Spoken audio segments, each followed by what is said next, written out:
Salut tout le monde, je me nomme Vermis Moise, j'étudie la télécommunication à l'Université Sport d'Afrique. Je suis technicien au sein du CARS, IEA, le club des administrateurs réseau système de l'Université Sport d'Afrique.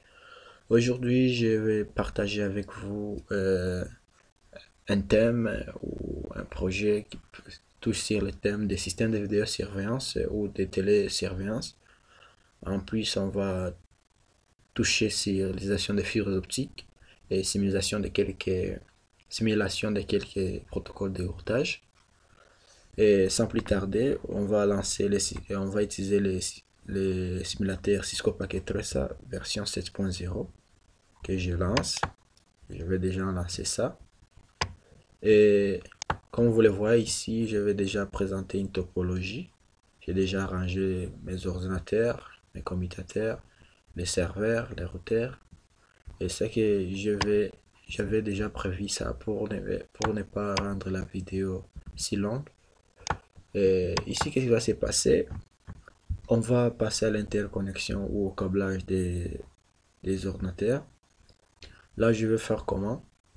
Entre les ordinateurs et les commutateurs, je vais utiliser les câbles perso torsadés. Je viens ici dans Connections. Et puis, je vais prendre la paire torsadée. Je connecte sur l'ordinateur au port Fast Ethernet / je connecte au commutateur là aussi et je connecte. On trouve que je vais pas connecter d'abord tous les ordinateurs, je vais connecter juste quelques ordinateurs. Et ici on va utiliser comme support de transmission le paire torsadé. On va aussi utiliser la fibre optique pour connecter les commutateurs entre eux et les serveurs. Ici j'ai connecté les ordinateurs. Là je vais connecter pour connecter les serveurs au commutateur, je vais utiliser des fibres optiques. Et parce que sur le serveur, j'ai déjà ajouté le port optique, le module pour la fibre optique. Là, il suffit seulement que je revienne ici dans Connections. Puis je vais prendre la fibre optique. Je vais connecter au port gigabit 1, Ethernet 1. Et là, je vais connecter au port gigabit CSR 1 au niveau du switch. Vous voyez que la fibre optique vient de se connecter. Là aussi, je vais connecter la fibre optique au port gigabit 0, au port gigabit 7. Et mais maintenant ici, je connecte gigabit. Voilà. Et si vous avez du mal à utiliser des fibres optiques, comment on fait? Pour ajouter les modules optiques sur le serveur, on clique sur le serveur. Et puis on vient ici dans Physical. On éteint le serveur. Et puis on fonce sur l'ancienne carte, l'ancien module. On l'amène ici. Et puis là, pour la fibre optique, je vais prendre ces modules FG. J'installe. Je peux même mettre des interfaces. Et puis je vais rallumer les serveurs. Là, je peux aussi, comme le serveur a déjà les ports optiques, je vais utiliser le port gigabit 0. Vous voyez qu'il est là. Je peux directement connecter les serveurs au soutien initial les fibres optiques. Maintenant, ici, j'ai utilisé les fibres optiques parce que vous savez, le flux de données qui quittent les serveurs sont énormes. Alors, on doit prévoir un bon débit, on doit assurer une bonne qualité pour éviter de latence, pour aussi assurer la qualité des services dans le système. Ce que je veux faire, ce qui reste à faire ici, c'est de connecter alors les switches au switch principal. Là, je vais prendre un switch principal. Je viens sur commutateur, je vais prendre le générique. Je mets ici ça comme switch principal. Je vais connecter les autres switches au switch principal en utilisant la fibre optique. Je viens ici, gigabit Ethernet 8.0. Je connecte là. Non. Je dois ajouter des modules à ces commutateurs. J'éteins ça. Je vais ajouter le port NFG. D'accord. Je vais ajouter plus. Maintenant ici, je vais allumer et prendre déconnecter la fibre optique, mettre au port gigabit Ethernet. Oh. Attendez, je vais enlever d'abord les commutateurs en soi. Je vais ajouter les ports à chaque routeur. Je vais éteindre à chaque switch, pardon. J'éteins les commutateurs, j'ajoute les ports IFG et puis je vais rallumer. Et je prends un switch principal. Je prends les génériques, je vais mettre ça là-bas. Et puis je vais ajouter les interfaces, les modules pour la fibre optique. Je viens ici, je prends les FG et là pour les gigabits Ethernet. Je vais rallumer les commutateurs en cliquant sur le bouton Power. Ici aussi, bon, je crois avoir ajouté. Maintenant, qu'est-ce que je vais faire? Je vais connecter les switches au switch principal. Le switch secondaire au switch principal. Je viens ici, je prends la fibre optique. Je peux connecter au gigabit Ethernet 8/1. Là aussi au gigabit 8/1. Ici aussi gigabit 9/1. Là aussi je vais connecter au gigabit 9/1. Ici aussi je vais connecter au gigabit, par exemple 6/1. Je viens ici aussi, je vais connecter au 6/1. Ainsi de suite. Je vais mettre encore, peu importe. Je viens, je connecte aussi 7/1. Là vous voyez que je viens de connecter tous les switches. Donc tous les switches à un switch principal. Bon, qu'est-ce que je vais faire? Comme tout ceci est connecté, je vais passer alors à la connexion du switch principal au switch au routeur de l'entreprise A. Là je vais faire comment? Je vais prendre toujours la fibre optique, je vais connecter la fibre qui tend, il y a trop de ports, tous les ports sont utilisés. Je vais éteindre le switch principal et ajouter l'interface. Je vais enlever l'interface ici, je vais ajouter pour la fibre optique. Voilà, et puis je rallume parce qu'il n'y avait pas pris de place. Je vais prendre la fibre optique, je vais connecter au port gigabit et puis ici je prends gigabit sur 0 au niveau du routeur. Là le switch va en train de se redémarrer. Bon, à ce qui concerne la topologie de notre simulation, c'est comme ça que nous allons travailler. Vous trouvez que ici on a utilisé les fibres optiques, on a utilisé aussi des pertes SAD. Et ici on est en train d'utiliser encore les équipements Cisco pour la performance, aussi pour l'adaptation à la nouvelle technologie. Et ça c'est ce qui revient à ce qui concerne les câblages. Maintenant, si vous observez bien, tous les ports sont allumés sauf les ports qui quittent les switches au routeur. Maintenant, je vais faire comment? Je vais passer à la première configuration. Je vais d'abord allumer l'interface qui dans les routeurs vers les switches. Je vais prendre le câble console. Je vais connecter ça au port console, alors au routeur, et puis je vais connecter aussi au port RS232 au niveau de l'ordinateur. Et puis je vais ouvrir l'ordinateur, je pars dans Desktop, puis je vais ouvrir Hyper Terminal, je clique sur OK. Là je vais refuser les dialogues, je vais écrire non. Et puis je vais passer en mode privilégié en tapant la commande enable.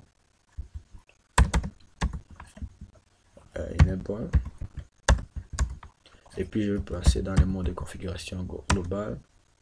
Je vais config terminal, change le clavier, je vais config terminal. Après je vais ouvrir l'interface, la fibre optique qui quitte les switches vers les routeurs utilise les ports gigabit 7, je fais 6/0, gigabit Ethernet 6/0. Je reviens à la configuration, commande interface, je vais sélectionner l'interface gigabit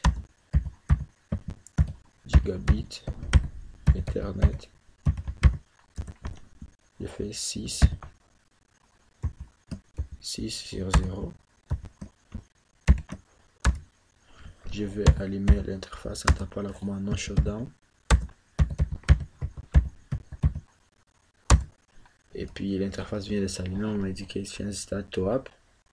Là je vais taper entrée et je vais donner l'adresse IP à cette interface. IP address. Je vais mettre par exemple 192.168.21. Je mets .0 pour oublier .0. Je mets .1 et puis espace masque sous réseau, c'est fait 255.255.0. Je fais entrée. Là je vais faire end et puis je vais enregistrer la configuration. Là aussi vous observez bien, vous allez trouver que ici à ce niveau là l'interface vient de s'allumer et ça détient déjà une adresse IP. Comme on l'a dit bien avant que notre projet ici va traiter sur les systèmes de vidéosurveillance ou de télésurveillance, on va passer aussi à l'installation des caméras. Je viens ici au niveau des end devices et je vais au niveau des maisons, je vais prendre des caméras, je vais prendre webcam, je vais installer les caméras un peu partout dans l'entreprise. Considérons que ça peut avoir même 1000 ou 100, 200, peu importe. Sauf que dans la simulation, on ne va pas utiliser beaucoup, juste pour essayer de gagner du temps. J'installe les caméras. Et les caméras, après avoir les installées, je dois les connecter au réseau. Ce qui veut dire que je dois faire la mise en réseau physique de ces équipements. Comment je vais faire? Je vais prendre un autre switch destiné pour les caméras. Je prends un autre switch, je prends par exemple celui-ci, 24 ports. C'est juste pour une simulation, j'ai pas fait les systèmes de câblage arrangés, mais vous allez voir que ça sera un peu désordonné les câblages, mais dans l'autre vidéo je vais vous montrer comment on fait les câblages. Et ici je vais connecter les caméras, je vais prendre le câble Fast Ethernet et les ports ça dirige. Je connecte au port Fast Ethernet du caméra numéro 1, je connecte aussi au switch. Je vais connecter la deuxième caméra, pardon, troisième caméra, et je vais connecter quatrième, cinquième. Je pense que là vous avez vu comment on peut connecter les caméras. Maintenant, si vous observez bien, toutes ces caméras sont connectées à leur switch et ces switch n'a aucune communication ou liaison avec l'autre switch ici. Maintenant, comme vous voyez les caméras, ils ont aussi besoin des adresses IP, elles ont aussi besoin des adresses IP pour fonctionner. Ce qui revient à dire qu'on doit trouver quelque chose ou un équipement qui va leur donner les adresses IP. Et là, je vais faire le choix d'un serveur. Donc, je vais prendre le routeur. Je vais créer les protocoles DHCP au niveau du routeur pour qu'il se charge de distribuer les adresses IP de manière automatique à tous les clients qui vont demander. Maintenant, je vais faire comment? Je dois d'abord mettre les réseaux de caméras et les réseaux qu'on utilise dans l'entreprise ensemble, en relation. Je vais prendre un câble Fast Ethernet. Je vais prendre des câbles croisés pour connecter les switches pour les systèmes de vidéo et des caméras et pour les ordinateurs. Après, je vais faire comment?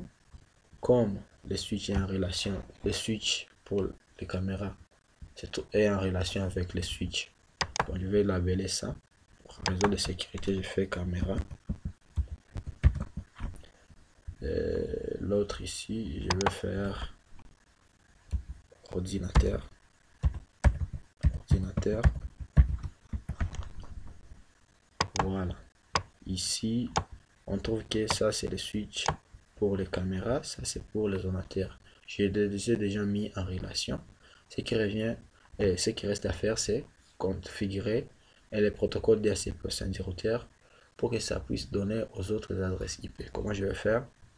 Je viens au niveau de mon ordinateur qui est connecté pour console au routeur. Je lance commande line interface, donc hyper terminal. Et là, je vais faire, comme je suis dans les modes privilégiés, je dois faire seulement, je dois passer dans les modes de configuration globale. Je tape config terminal.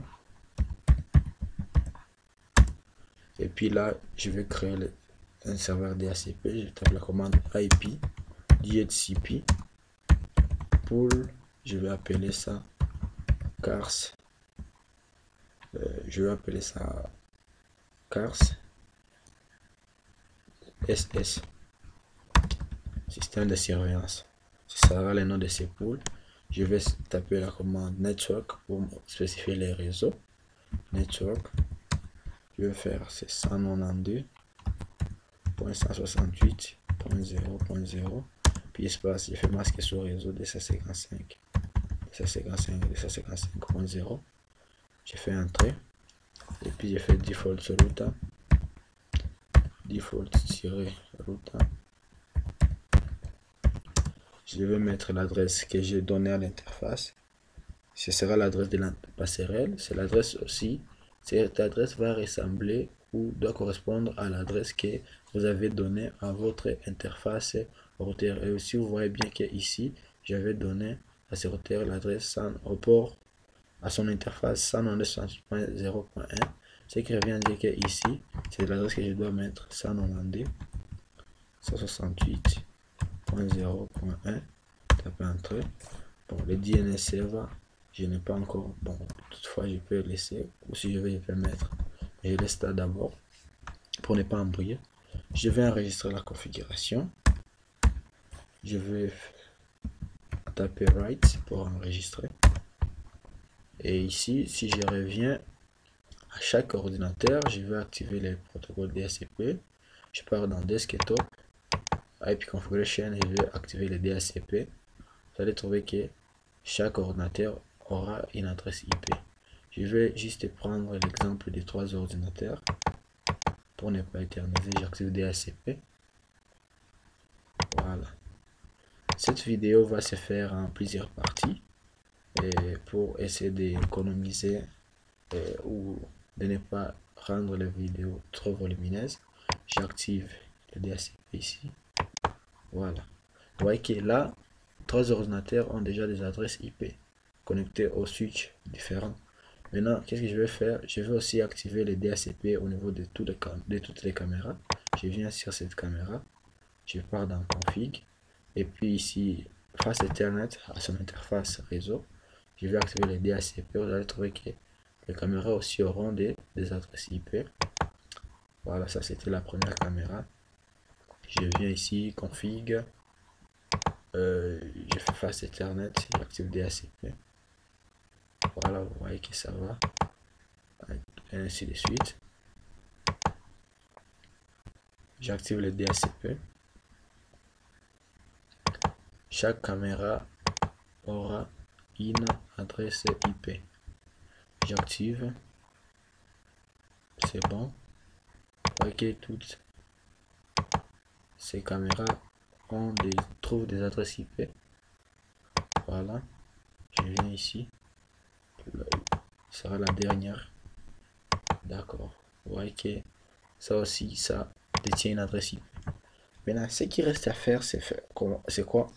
On va aussi configurer les adresses IP au niveau du serveur, sauf que pour les serveurs, on ne donne pas les adresses qui sont dynamiques.